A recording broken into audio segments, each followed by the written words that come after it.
ay ayaw ko nang tigilan. Hinahanap-hanap ko at inaasam.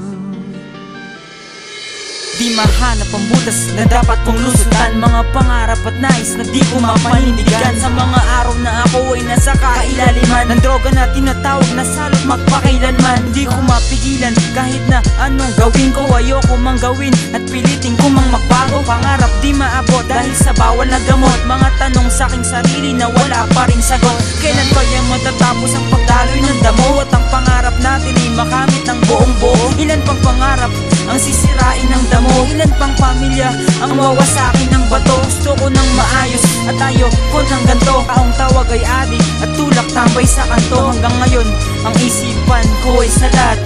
Bago pa ako magsisi, huli na ang lahat.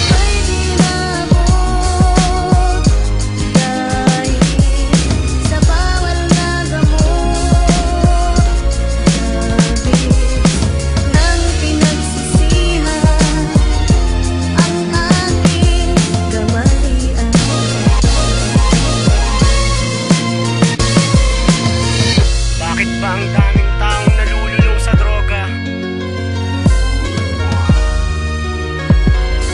Kung isa ka dito, pwes makinig ka. Hindi ko maabot ang aking mga pangarap. Mga bawal na gamot, ngayon ay lumalaganap na hindi ko mahanap kung anong tamang daan. Katumbas ay ilang daan, ilang piraso ang laman. Tanong ko, ano ba yan? Ba't hindi ko maiwasan sumipsip, dumura, humikit, bumuga ng bato at damo na kinaadikan ko. Ayoko na Panginoon ng buhay na ganito. Gusto ko nang mabago ang sarili kong nabubuwang. At bigyan mo ng isa pang pagkakataon na tigilan ko na ang paggamit ng iba't ibang klase ng mga ipinagbabawal na gamot.